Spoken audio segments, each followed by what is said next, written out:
Assalamualaikum warahmatullahi wabarakatuh. Perkenalkan, nama saya Muhammad Akbar Nolino Sution dengan NIM L1A022017 dari kelas MSPA. Di sini saya akan membawakan tema adaptasi lobster terhadap ocean acidification demi memenuhi tugas mata kuliah biologi laut.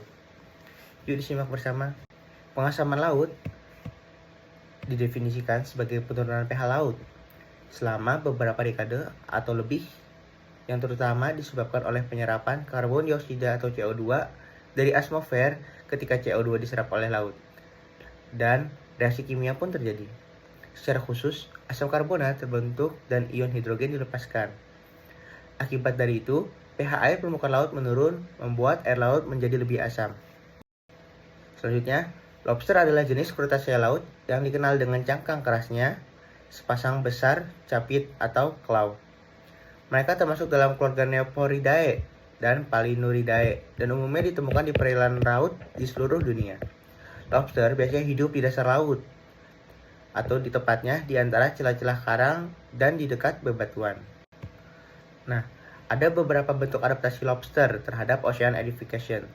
Di antaranya yaitu ada regulasi pH internal, adaptasi genetik, dan perubahan dalam metabolisme kalsium.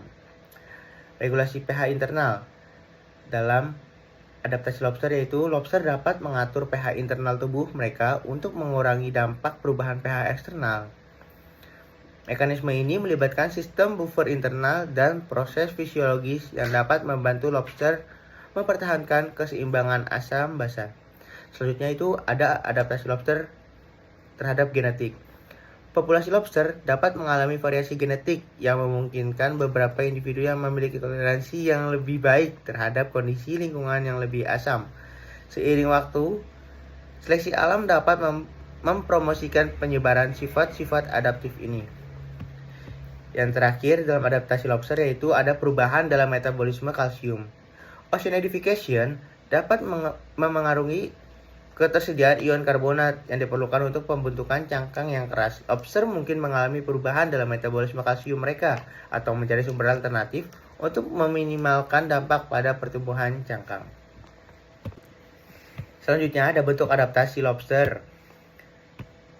Beberapa bentuk adaptasi lobster terhadap ocean acidification, di antaranya meliputi pertahanan imunologis yang ditingkatkan, perubahan perilaku makan dan aktivitas, dan perubahan dalam metabolisme kalsium. Nah, lobster dapat mengaktifkan kepertahanan imunologis yang lebih tinggi untuk melawan stres yang disebabkan oleh permukaan lingkungan, termasuk perubahan pH sendiri. Ini dapat melibatkan peningkatan produksi enzim dan molekul pertahanan imun terhadap tubuh lobster. Selanjutnya ada perubahan perilaku makanan dan aktivitas. Lobster mungkin mengalami perubahan dalam perilaku makan dan aktivitas mereka sebagai respon terhadap perubahan pH.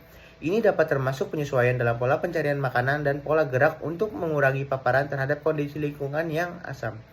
Dan yang terakhir, ada adaptasi perubahan dalam metabolisme kalsium, yaitu lobster dapat membentuk atau meningkatkan hubungan simbiotik dengan mikroorganisme tertentu yang membentuk dalam mengatasi stres lingkungan.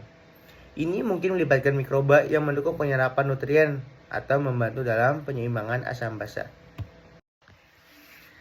Dampak negatif adaptasi lobster saat terkena ocean acidification. Nah, bisa disimak di gambar ini dampak negatif yang dirasakan oleh tubuh lobster itu. Di antaranya adalah pertumbuhan cangkang lobster yang menjadi terhambat. Ocean acidification dapat menghambat proses pembentukan cangkang yang keras pada lobster karena penurunan ketersediaan ion karbonat. Ini dapat menyebabkan pertumbuhan cangkang yang tidak optimal, membuat lobster lebih rentan terhadap predator dan lingkungannya. Yang kedua, yaitu lobster kehilangan habitat. Perubahan pH dapat mempengaruhi ekosistem laut secara keseluruhan, termasuk kehilangan habitat yang penting bagi lobster, seperti terumbu karang dan padang lamun. Ini dapat merugikan lobster yang bergantung pada habitat-habitat tersebut. Yang ketiga, ada perubahan dalam fisiologi dan perilakunya. Perubahan pH di lingkungan laut dapat mempengaruhi fisiologi dan perilaku lobster, termasuk aktivitas makan, reproduksi, dan respon terhadap stimulus lingkungan. Hal ini dapat menyebabkan penurunan efisiensi dalam berbagai aspek kehidupan sehari-hari lobster.